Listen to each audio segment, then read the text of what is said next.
Olá, olá, boa noite a todos e bem-vindos a mais um BMC Talks.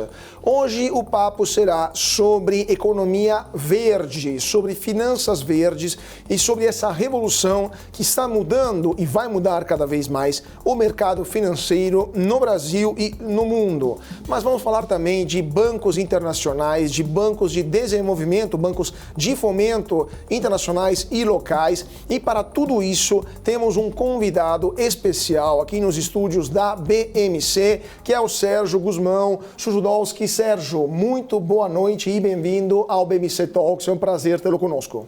Boa noite, Carlos. Um prazer estar aqui com vocês hoje para explorar todos esses assuntos. Um ano bem ativo, o Brasil sendo um grande anfitrião de discussões importantes e um prazer estar aqui para a gente falar um pouquinho da experiência nossa aqui no Brasil, em São Paulo, em Minas e as oportunidades que vêm pela frente. Perfeito. Tem essas e muitas outras questões que a gente vai tentar abordar nessa hora de papo junto com você, Sérgio. Sérgio tem uma longa carreira no mercado e também na iniciativa privada e também, né, em instituições públicas, né? Você foi presidente de bancos de fomento no estado de São Paulo, em Minas Gerais, bancos de desenvolvimento, na verdade, né? E também do conjunto dos bancos, né, de desenvolvimento do Brasil. Você agora é Senior Fellow do Centro Brasileiro de Relações Internacionais e também vai participar, vai ser um dos speakers, né, de um evento que vai ocorrer em São Paulo no dia 26, que é o Fórum de Finanças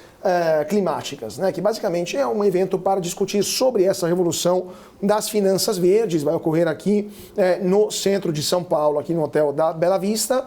Sérgio, o que está acontecendo no mercado e por que hoje o assunto de finanças climáticas é tão importante para o Brasil e para o mundo? Tivemos ano passado, final do ano passado, um começo de regulamentação do mercado de crédito de carbono pelo Congresso Nacional, mas ainda muito deve ser feito para que esse mercado se torne como a Bolsa de Valores, né, é hoje. Então, como está a situação hoje no Brasil e no mundo e por que isso é tão importante para o futuro do planeta?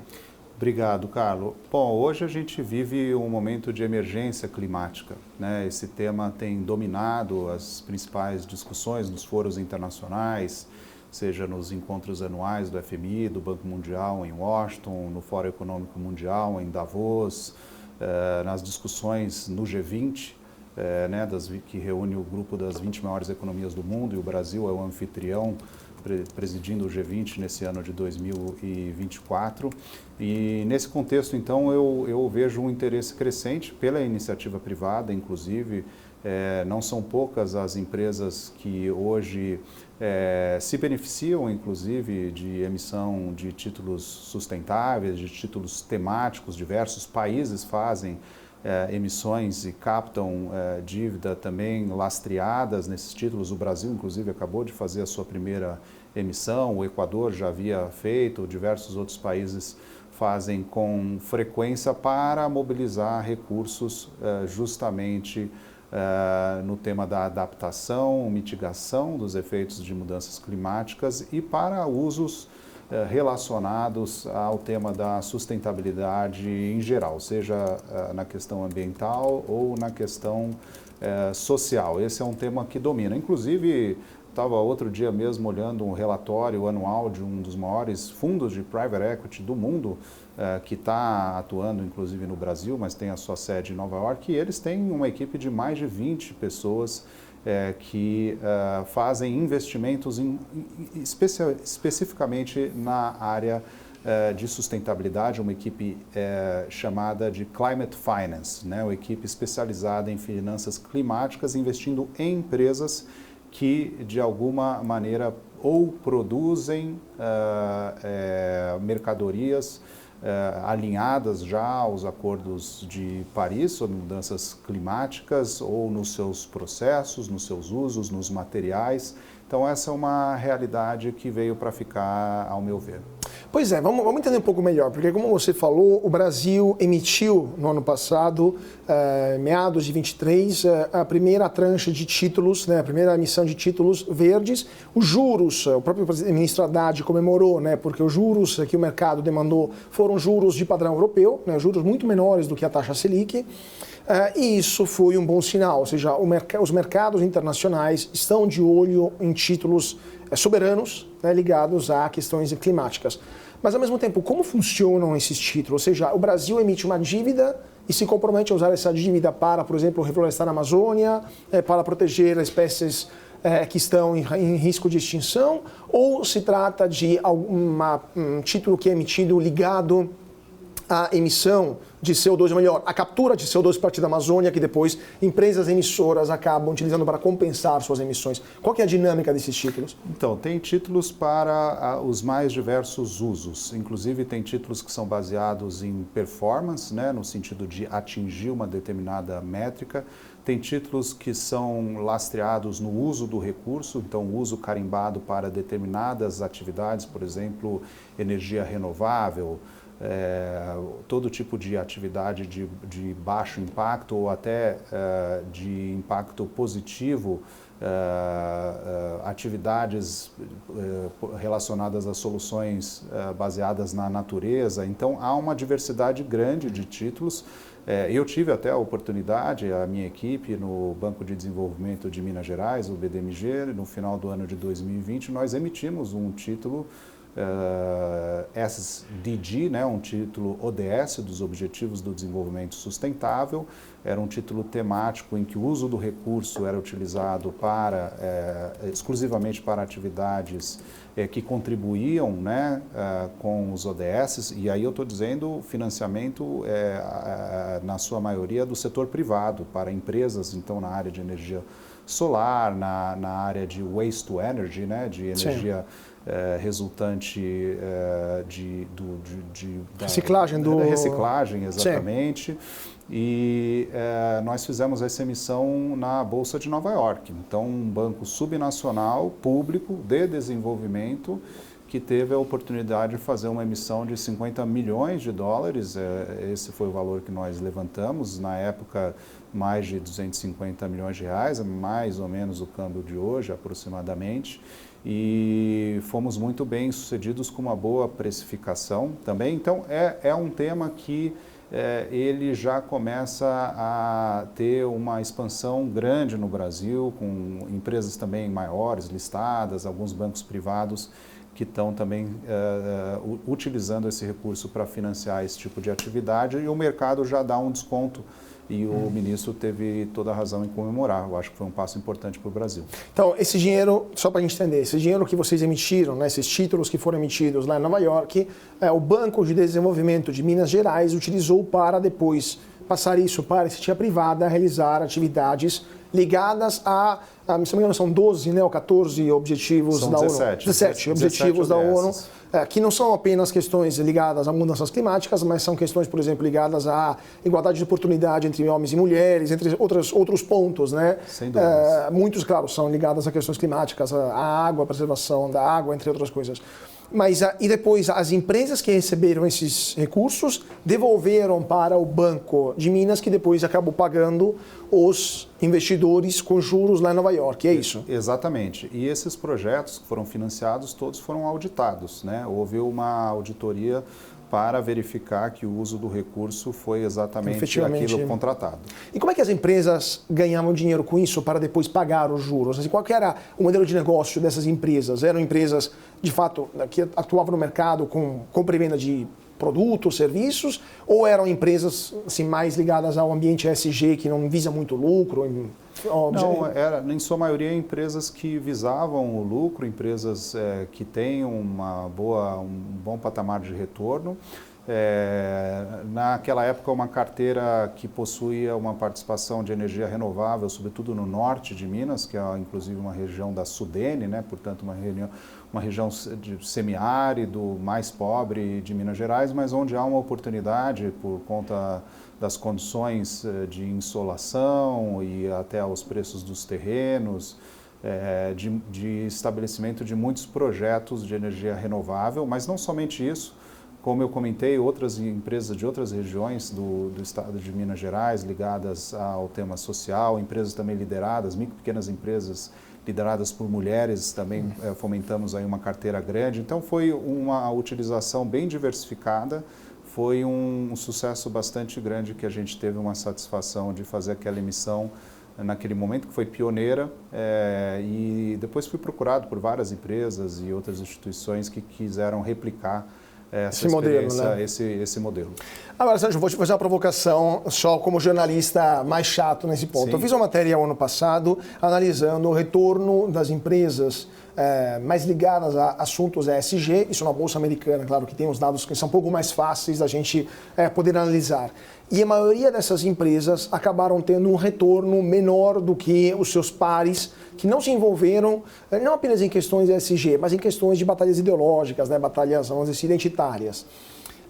Mas a questão da ESG foi interessante porque eles tiveram, isso foi claro nos balanços que eu analisei, custos mais altos para a produção, né, o custo de operação, por causa, obviamente, de toda a atenção ligada ao meio ambiente, questões sociais, questões não apenas ambientais, mas também, vamos dizer assim, do entorno, né, de governança. E o retorno foi, se não igual, um pouquinho mais baixo do que a concorrência. Então, o resultado foi mais apertado. Você acha que isso é o destino um pouco das empresas que tendem a trabalhar mais com assuntos ESG pela própria natureza dos assuntos ESG, o custo acaba sendo maior e mesmo tendo um retorno idêntico à sua concorrência, o lucro acaba sendo espremido por causa dessa situação? Olha, Carlos, eu vou te responder de uma outra maneira que eu acho que é bem interessante. Eu trabalho no setor financeiro já há mais de 2 décadas, né? E já há uns 15 ou 18 anos atrás já tinha um grande interesse no tema da sustentabilidade antes de existir a sigla ESG, tá? E foi interessante que naquela época começaram a surgir os primeiros estudos, inclusive aqui no Brasil, de um banco comercial grande que foi pioneiro, das áreas de risco desses bancos. Tem um banco também de desenvolvimento multilateral na África, que também fez exercícios muito relevantes no começo dos anos 2010. E a evidência empírica é que empresas que têm um compromisso com a sustentabilidade costumam ser empresas também mais inovadoras. Existe essa espécie de correlação. E até na carteira desse banco comercial brasileiro, por exemplo, existiam usinas de açúcar, né, que é um segmento bastante afetado pelos ciclos, né? Sim, sim. De ciclos preços, climáticos também de preço. e podem quebrar. E é curioso porque na avaliação da área de risco, não era da área de sustentabilidade, essas empresas que tinham um compromisso maior com a sustentabilidade e por conseguinte eram mais inovadoras, elas apresentavam uma taxa muito menor de default do que as empresas convencionais. E, portanto, depois de uma avaliação de evidência empírica, foi atribuído a esse segmento uma nota de risco, uma classificação de menor risco e, portanto, elas tinham acesso a um crédito mais barato. Então, eu vi essa experiência no Brasil, depois eu estudei uma experiência bastante semelhante na África, fui descobrindo outras evidências em outros lugares. Então, do ponto de vista, talvez não utilizando a sigla ESG, mas o compromisso com a sustentabilidade nos processos costuma trazer uma melhoria de gestão e de desempenho e performance das empresas.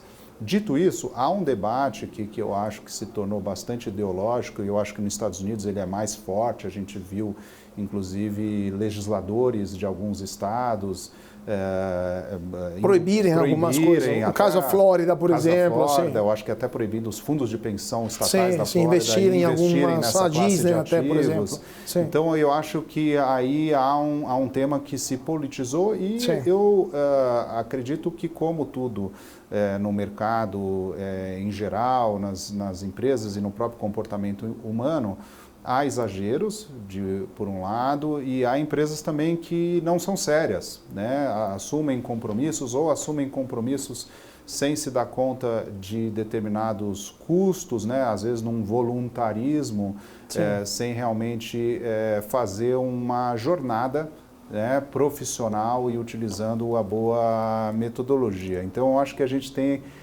esses dois lados, né? Tanto o lado empírico, que é bem interessante, porque ele vem da área de risco e não de sustentabilidade, não tem nenhum tipo de bandeira que sobe e simplesmente uma evidência de análise de carteira de crédito dessas instituições financeiras ao longo do tempo, e há um debate ideológico. Agora, nesse meio tempo, a gente vê também sinais bastante claros de emergência climática e modelagens de cientistas sérios de várias instituições, inclusive da NASA, né? A NASA uma instituição, né, a Agência Espacial Norte-Americana, que faz muitos estudos, né, utilizando suas redes de satélites e todos os dispositivos que eles têm para analisar o clima, que são modelagens bastante alarmantes. Então, eu acho que esse é um tema que os agentes econômicos e os políticos, obviamente, também estão atentos para poder lidar com um ambiente, né, um momento da história que a gente está inserido, que é bastante desafiador. Pois é, Sérgio, mas agora, sempre analisando esse ponto, porque, como a gente falou, a questão da emergência climática está se tornando cada vez mais uma pauta central na política de muitos países. Mas, por exemplo, na Europa, depois da guerra da Ucrânia, o começo da invasão russa na Ucrânia, em fevereiro de 22, a pauta climática meio que saiu do pipeline, não somente dos governos europeus, mas da própria Comissão Europeia.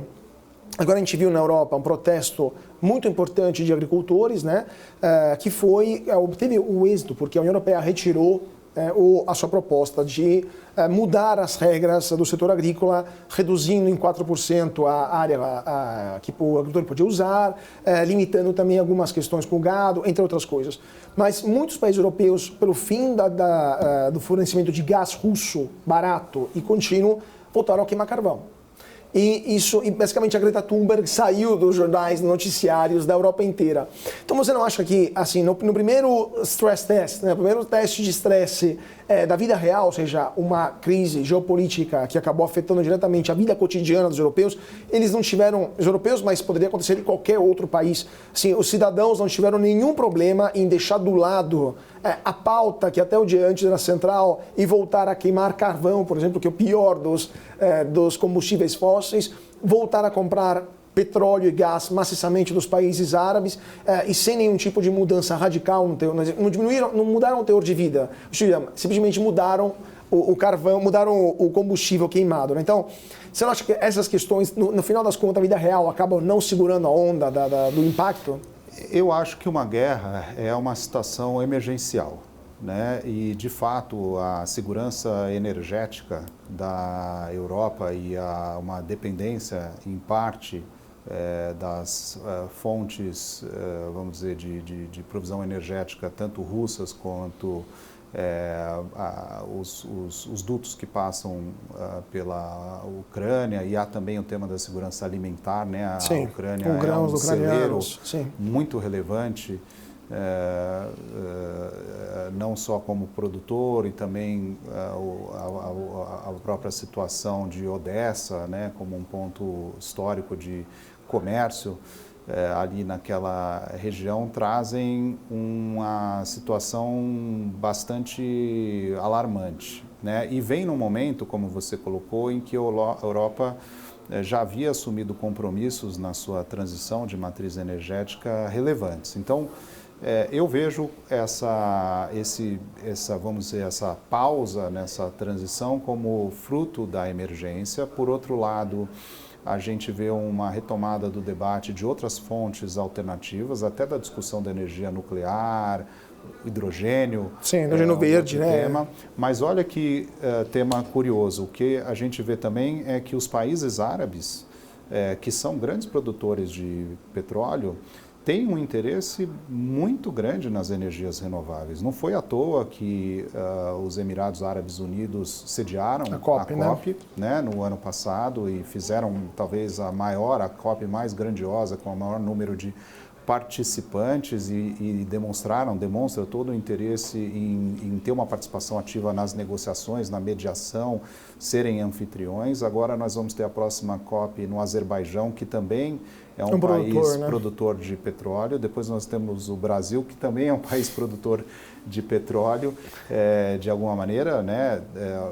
Menos dependente, obviamente, do petróleo, mas tem uma grande empresa, tem uma capacidade de produção bastante relevante. Então, eu não vejo uma dicotomia, eu não vejo essa separação. Eu acho que a discussão da transição ela tem que ser feita, inclusive, e talvez principalmente por quem são os grandes produtores de petróleo.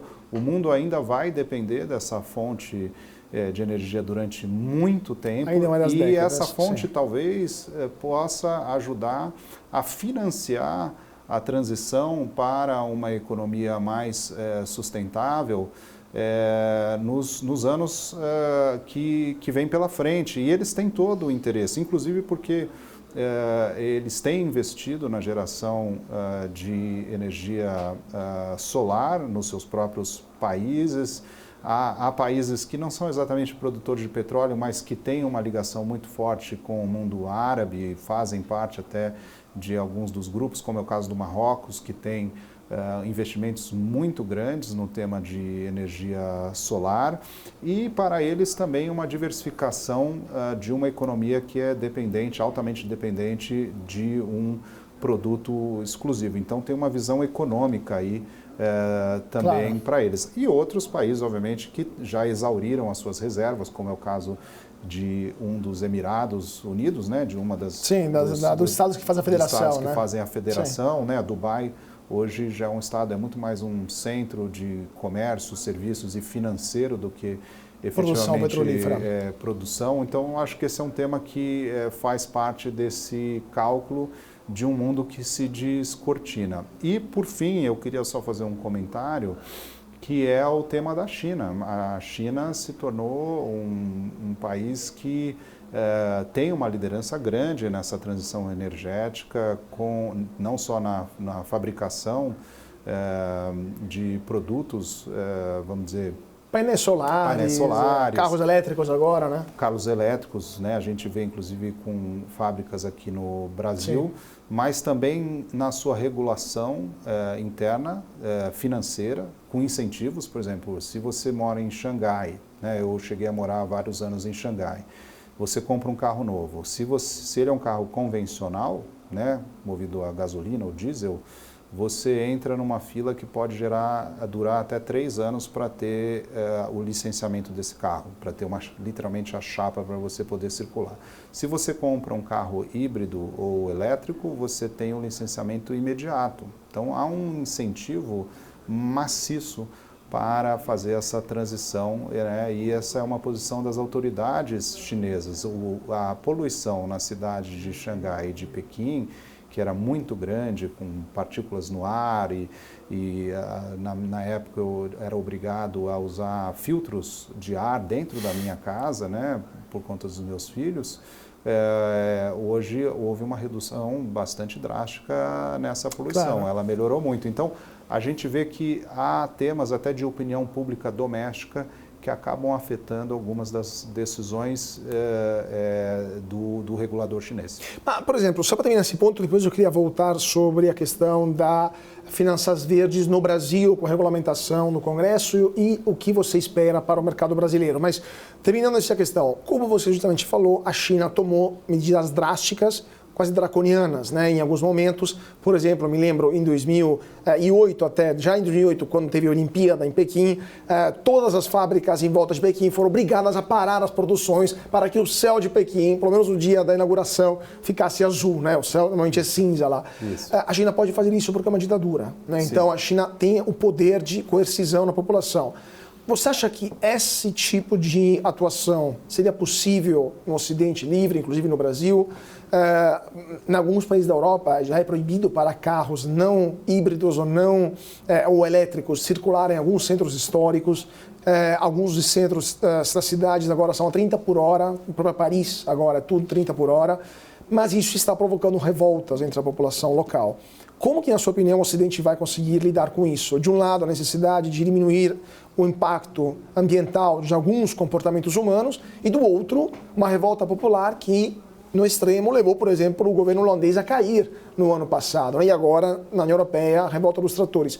Como que, na sua opinião, e depois a gente passa para a parte das finanças verdes, isso pode ser conjugado no Ocidente? Essa é uma ótima pergunta e eu acho que esse talvez sejam os grandes embates da nossa época, né? Primeiramente, um comentário que é uma época em que os regimes democráticos vivem um desafio muito grande, para não dizer uma crise. Estão na defensiva, vamos dizer assim, né? Estão na defensiva. Na verdade, quando a gente olha os números, há um instituto alemão, o VDEM, que mensura a participação e monitora os regimes democráticos. Em 20 anos, nós tivemos a redução de 51% de países considerados em algum grau de estarem sob regime democráticos para 27%. Então, hoje nós temos 73% de países que estão em algum tipo de regime, teocracias, ditaduras, regimes autoritários, mas Sim. não democráticos, né? Então, esse é um tema que eu acho que é bastante relevante e eu acho que você tocou de maneira bastante, enfim, com exemplos muito precisos, concretos, infelizmente, né? do que acontece. A solução brasileira não vai ser a solução chinesa, não é isso que eu acredito. Inclusive porque a nossa matriz energética é diferente, ela é muito mais limpa, já foi fruto até de uma política autoritária, né? Autoritária dos anos 70, mas já fruto, se você recordar, dos choques do petróleo. Sim, né? Sim. Por isso a gente, naquele momento, o Brasil fez a opção do etanol, que se provou muito acertada, embora tenha tido seus desafios, né? Inclusive nos anos 80, no inverno, os carros tinham dificuldade de ligar, a gente ainda não tinha o flex, né? Então, eu acho que a tecnologia vai avançando e eu acho que também o debate entre as forças da sociedade que compõem um tecido social, todas legítimas, sobretudo numa organização democrática dos países de Ocidente, elas vão se manifestar. Mas dando um exemplo concreto, há prefeituras aqui no estado de São Paulo que já tomaram decisão voluntária de entrar num cronograma de adotar, por exemplo, transporte público com energia elétrica ou semelhante. Então, eles já têm esse compromisso, eles estão começando a se preparar, há um desafio de financiamento, há um desafio da manutenção das baterias, tem que ser muito eficiente para haver um payback na vida útil, na vida útil. Há diversos desafios, mas eu acho que isso vai se transcorrer, a gente vai acompanhar de perto nessa década ainda. Perfeito. Agora, falando um pouco, voltando a falar sobre a questão das finanças verdes no Brasil, o que você espera vai acontecer para o mercado brasileiro de crédito de carbono? Que teremos uma bolsa só para isso, eles serão negociados no futuro na própria B3, teremos empresas brasileiras que comprarão esses créditos ou o grosso será vendido para o exterior? Poderia se tornar uma nova fonte de reservas internacionais para o Brasil, como é a soja, como é o suco de laranja, né, como é o petróleo, o minério de ferro, o Brasil vendendo produtos no exterior, nesse caso, crédito de carbono, poderia acumular reservas em dólares, ou você acha que o mercado vai continuar como está, ou seja, não regulado pela ausência dos dois principais players do mundo, ou seja, Estados Unidos e China, que estão fora, basicamente, de todos os grandes acordos ambientais, né, desde o protocolo de Kyoto até o acordo de Paris, os dois, de fato, não. A China participa em parte, né, mas os Estados Unidos estão fora e não participam, né? Qual que é a sua visão sobre o futuro do mercado de carbono no Brasil e no mundo?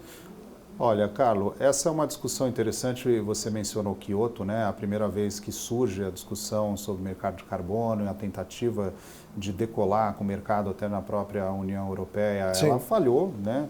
Ela teve muitas dificuldades e você colocou algumas das razões, inclusive dos países que ou não assinaram ou saíram, e isso, de fato, teve um efeito desastroso, mas, por outro lado, foi uma experiência que traz lições aprendidas. Então, Eu acho que no atual momento que a gente vive, com as lições aprendidas, a discussão está em outro patamar. Eu acho que já em Glasgow, na COP26, a gente teve a regulamentação do artigo 6, né, do Acordo de Paris. Agora há uma discussão no Congresso Nacional, a Câmara dos Deputados aprovou no final de dezembro, havia até uma tentativa de aprovar ainda antes da COP de Dubai, acabou não conseguindo, mas aprovou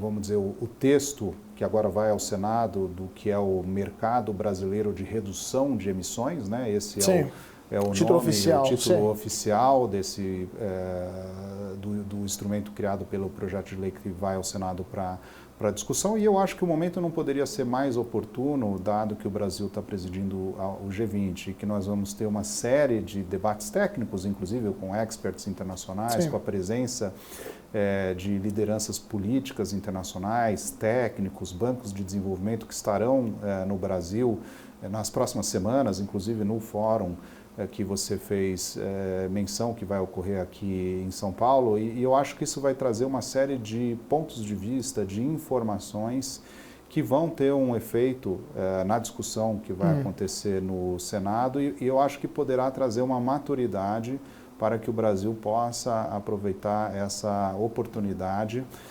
Os especialistas dizem que talvez nós sejamos, alguns consideram o país que mais vai se beneficiar do mercado de carbono com a floresta amazônica, né, com o nosso bioma, do nosso potencial. Então, eu entendo isso como uma grande oportunidade. 2024 vai ser um ano-chave para essa discussão. Vamos continuar a falar sobre esse assunto, falando de 2024, mas antes disso, vamos para um rápido intervalo, 2 minutinhos, e já voltamos para continuar o nosso BMC Talks dessa noite, falando sobre questões ligadas a finanças verdes. Então, não saia daí, porque voltamos já já.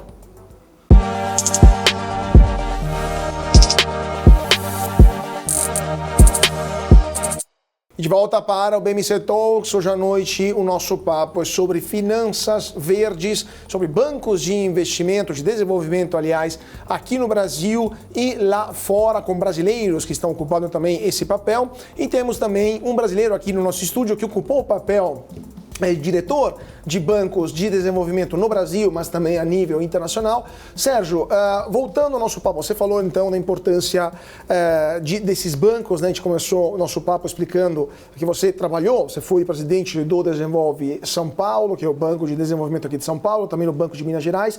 Você presidiu a Associação dos Bancos de Desenvolvimento no Brasil e da América Latina.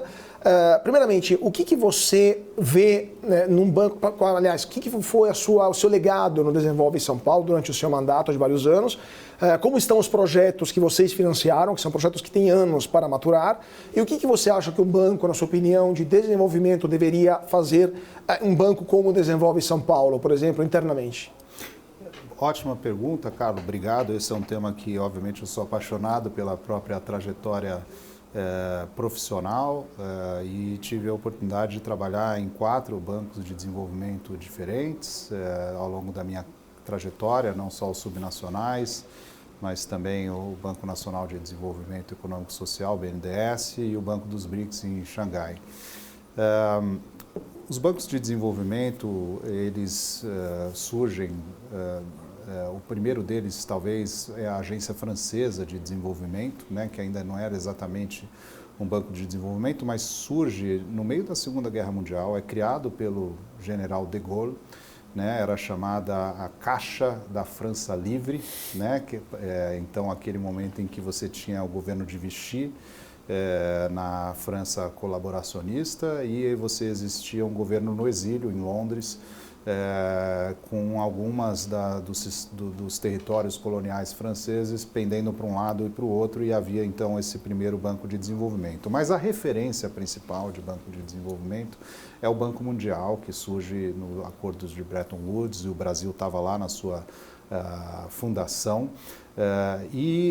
De lá para cá, eu acho que o que mudou bastante é que eles foram adquirindo novas missões, né? missões de erradicação da pobreza, missões de financiamento à infraestrutura, né? O próprio nome do Banco Mundial, ele nasce como Banco de Reconstrução, né?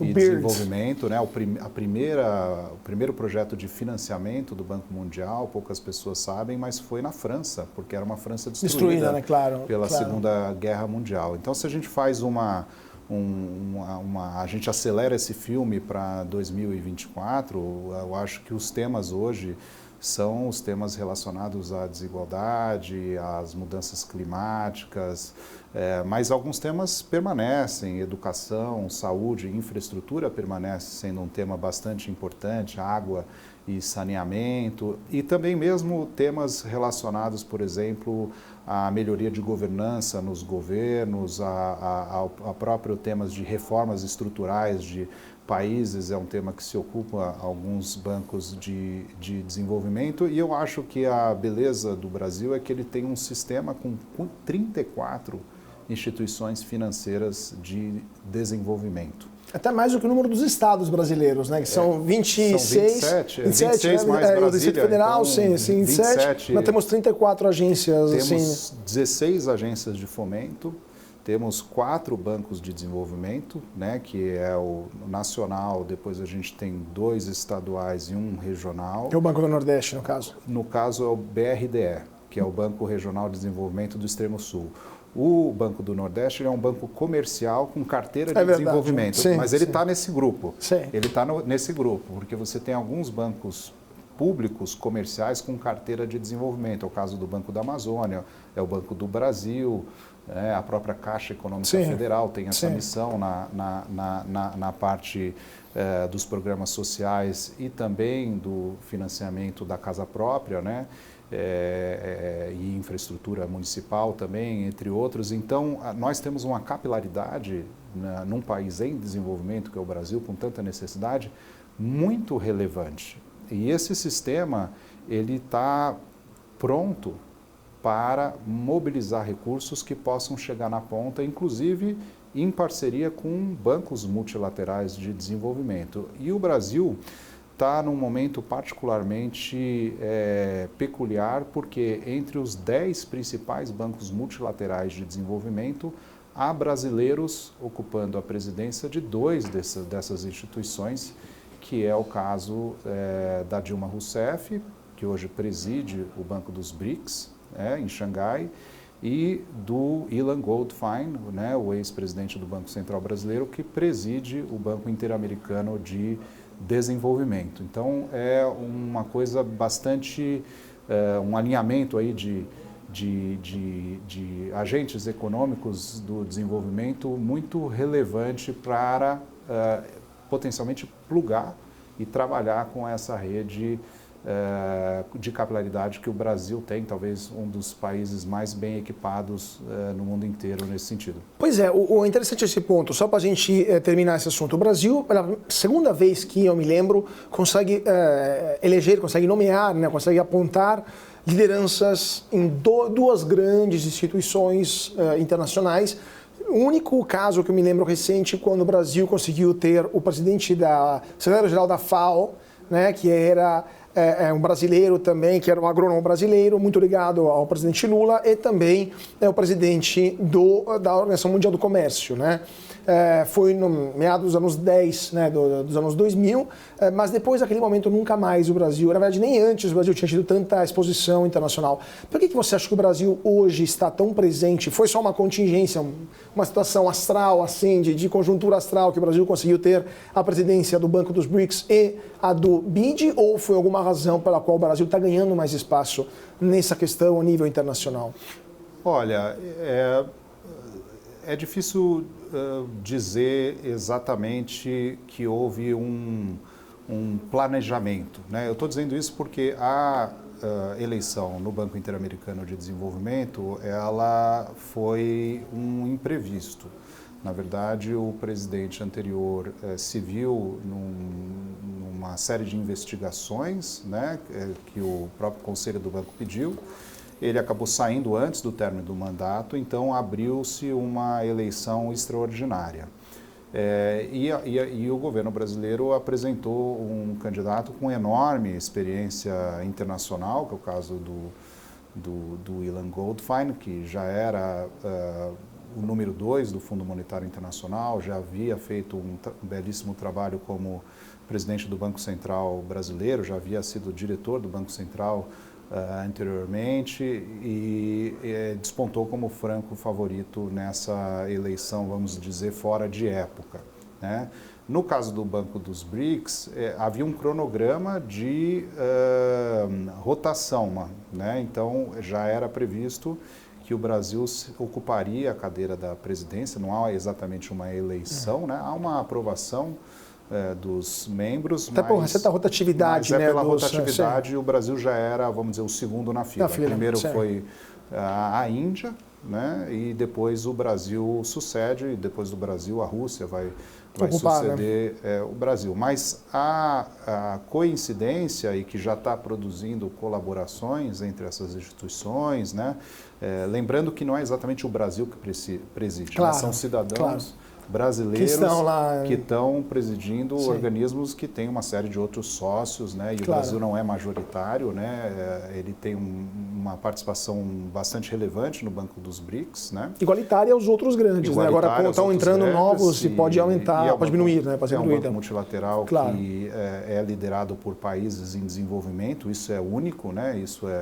Isso diferencia de todos os outros bancos multilaterais de desenvolvimento, onde os países desenvolvidos têm a maioria do capital, têm o controle efetivo dessas instituições. No caso do Banco dos BRICS, são países em desenvolvimento. Mas, por exemplo, desculpa de interromper, Sérgio, mas é interessante esse ponto, porque uma das críticas feitas pelo sul global, né, como se diz, usando o termo do The Economist, aos bancos tradicionais do sistema de Bretton Woods, né, o Banco Mundial, o Fundo Monetário, entre outros, mas todas as instituições multilaterais do Washington Consensus eram dominadas por europeus e americanos.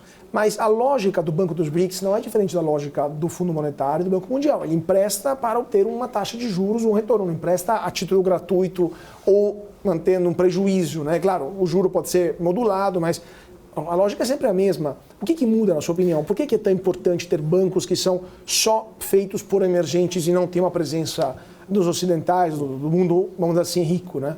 Não, a lógica como instituição financeira de desenvolvimento, no sentido de atentar às métricas utilizadas, a boa governança, os buffers, os limites de endividamento, a atenção com a qualidade de carteira, sem dúvida isso é semelhante, né? Até porque todas essas instituições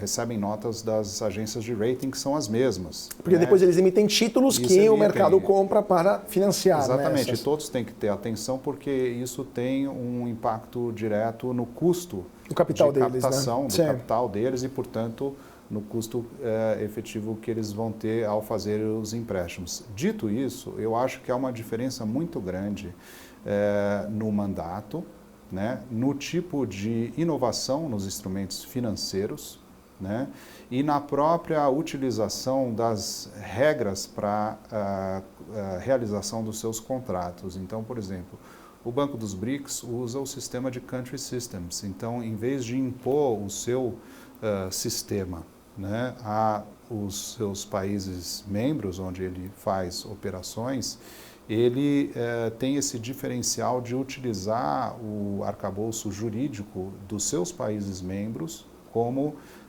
as regras para contratação, né? E isso gera uma verdadeira economia para empresas ou próprias entidades que estiverem contratando com o banco de não terem dois sistemas ao mesmo tempo, porque essas instituições já têm que obedecer, obviamente, seu ordenamento jurídico nacional. E se elas tiverem que obedecer em cima disso um regulamento extra, por exemplo, como é a maneira que outras instituições mais convencionais trabalham, isso gera um custo, até burocrático, bastante relevante. Outro tema importante, o Banco dos BRICS ele se propõe a fazer operações em moeda local. né? Esse é um tema importante, que muitas vezes o custo de fazer uma operação financiada numa dólar, moeda né? forte, o dólar, o euro, e até fazer um hedge, às vezes nem existe para o longo prazo, podem gerar temas bastante relevantes, ou até correr um risco cambial. Isso já ocorreu até no Brasil, sim. Entidades que tomaram dívida em moeda forte e depois acabaram quebrando por causa da desvalorização da moeda local. Então, só para dar exemplos, entre vários outros exemplos de programas que podem ser feitos de maneira mais rápida no momento de emergência, como a gente teve agora na pandemia. O Banco dos BRICS fez uma operação muito grande de suporte orçamentário ao governo brasileiro para atuar no combate à pandemia, aos efeitos da pandemia. Então, é uma ferramenta muito útil, né, de financiamento. E eu acho que, sobretudo, no financiamento dessa transição energética. Agora, uma andorinha não faz verão. Então, essas instituições, elas têm que estar, primeiro, se coordenando entre si, e existe esse grupo formalmente constituído dessas instituições, com vários cofinanciamentos, né, de projetos, eles compartilham riscos, e também o trabalho com o setor privado. Muitas vezes essas instituições podem tomar riscos um pouco mais altos, irem na frente com alguns instrumentos financeiros adequados, de maneira também a mobilizar um volume de recursos ainda maior do sistema privado de financiamento e investimento, sobretudo para regiões que apresentam mais risco, onde pode ter algum tipo de hesitação do mercado privado de entrar. Então, é uma possibilidade de atuação bem multifacetada. Agora, terminando, porque infelizmente não temos muito mais tempo, eu tenho 1 milhão de perguntas para te fazer sobre esse assunto, mas eu queria também falar um pouco dos bancos de desenvolvimento nacionais aqui no Brasil. O principal de todos é, claro, o BNDES. O BNDES chegou a ter uma carteira de quase R$500 bilhão a partir de 2014, 15, 16. Depois essa carteira foi pontualmente reduzida, né? O BNDES se tornou o principal responsável da criação dos campeões nacionais do Brasil e, ao mesmo tempo, começou a financiar obras no exterior. Alguns campeões quebraram, o Ike Batista é um caso típico, né, icônico, e alguns países deram calote nesses empréstimos feitos para o Brasil, além de escândalos de corrupção que acabaram envolvendo o banco também.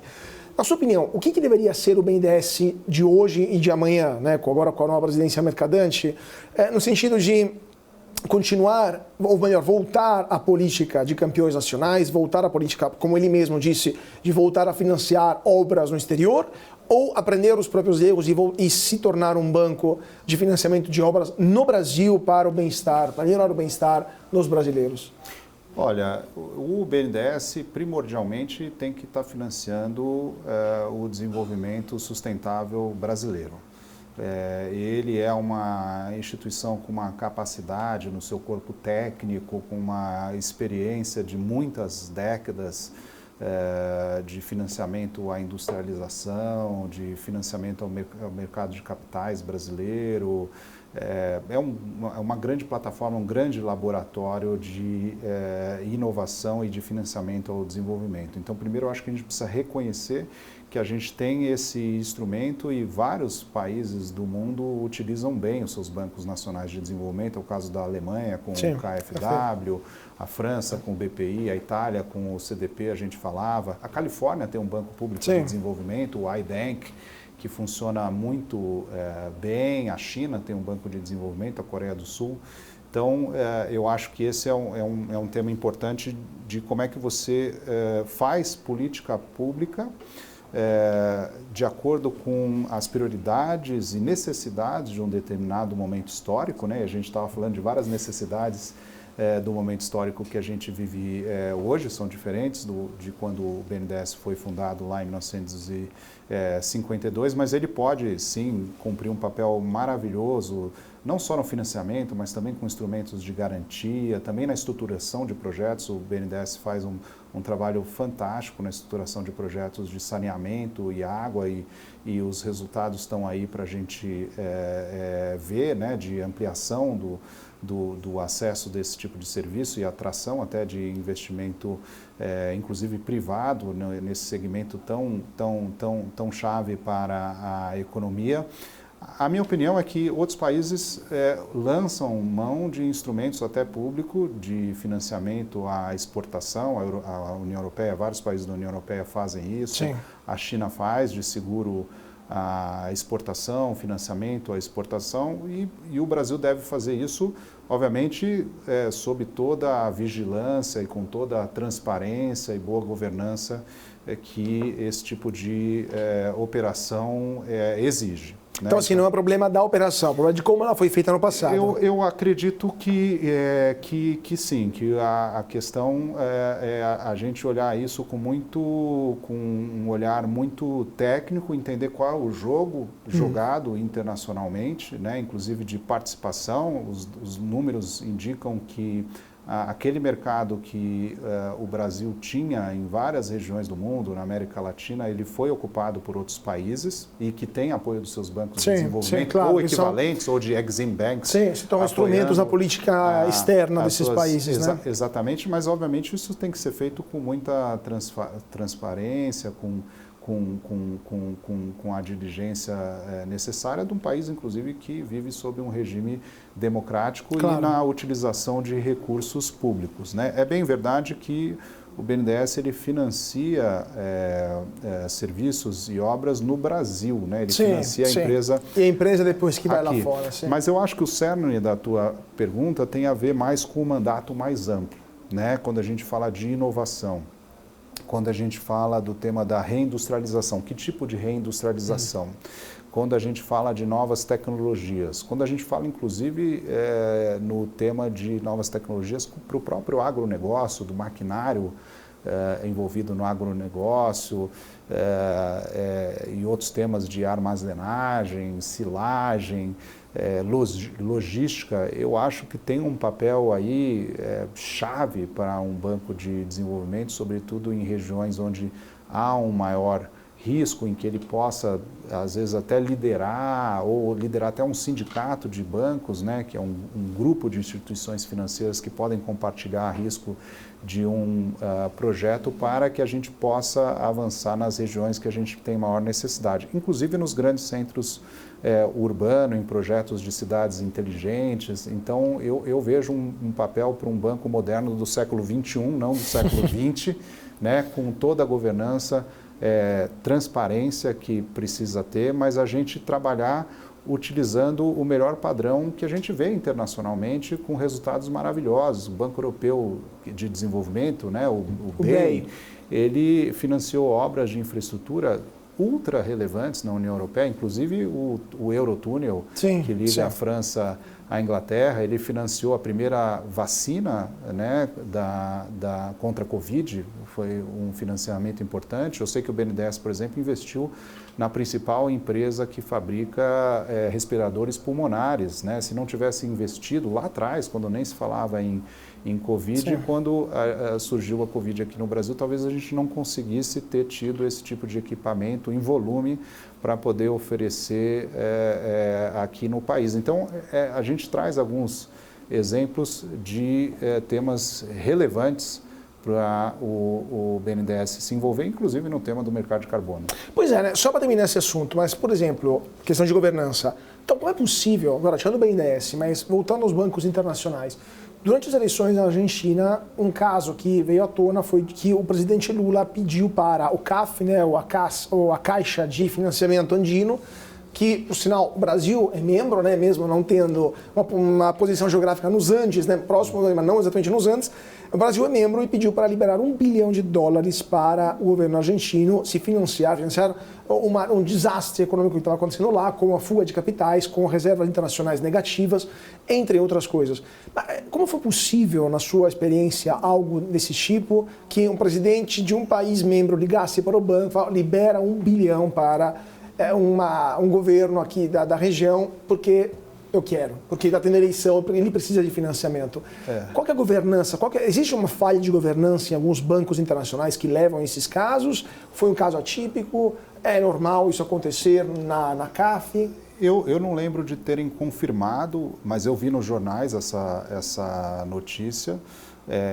A CAF ela se transformou originalmente de um banco andino num banco de desenvolvimento da América Latina. Até mudou o nome, manteve a sigla CAF, mas mudou o nome. Foi um trabalho feito pelo ex-presidente da CAF, o Henrique Garcia, quando no governo Fernando Henrique Cardoso ele convidou o Brasil a se tornar membro, Portugal e Espanha também se tornaram membros, e isso trouxe um benefício, inclusive, na elevação do rating e, obviamente, na melhoria da estrutura de capital do banco. Lá tem, inclusive, um grupo de bancos privados que são sócios da CAF. É uma situação bastante peculiar. Hoje o presidente ele é colombiano, você tem um vice-presidente brasileiro, mas tem um vice-presidente de operações que é argentino, né, e alguns outros vice-presidentes. É uma carteira de crédito muito relevante, mas na minha experiência é impossível, inclusive do ponto de vista operacional, né? Isso tem acontecido, né? Uma interferência direta de um presidente de um país na operação de um banco de desenvolvimento, inclusive porque tem vários sócios. O Brasil é minoritário na CAF, inclusive ele nem faz parte da classe dos fundadores, que eles lá têm uma classe de acionistas A, o Brasil está na classe B. Então, na governança da CAF, existe uma diferença, né, relevante. O Brasil sendo minoritário, eu não vejo como o Brasil poderia influenciar de maneira decisiva e passaria por cima das instâncias de aprovação de crédito e do próprio trabalho dos técnicos, dos comitês internos. Então, as coisas não acontecem assim nos bancos multilaterais. Talvez num banco nacional de desenvolvimento de um país autoritário. Aí é mais fácil. Eu acho que é mais fácil, mas quando você tem instituições nacionais que estão sendo reguladas por um banco central como o brasileiro, que é bastante incisivo e que já fechou várias instituições financeiras de desenvolvimento nos anos 90, a maioria, inclusive São Paulo teve um banco de desenvolvimento, o Badesp, que foi fechado e depois surgiu o Desenvolve São Paulo. Ficou anos sem ter nenhum tipo de instituição financeira de desenvolvimento. Então, eu vejo uma evolução da governança e certamente se ocorresse de ter uma interferência, haveria uma punição pelo rating. Né? As agências de rating... O mercado puniria. O mercado puniria e todos os títulos que estão sendo circulando nos mercados internacionais, né? Inclusive em mãos privadas, haveria aí um alvoroço bastante grande e uma penalização da instituição. Então, eu acho que fica mais no campo, vamos dizer, do comentário político. Tentaram, mas não era possível. Se tentaram, foi... Não acho que pensaram... Às vezes pode ter tido uma declaração, vamos dizer, de um cunho político, mas operacionalmente não é possível o negócio assim. Não.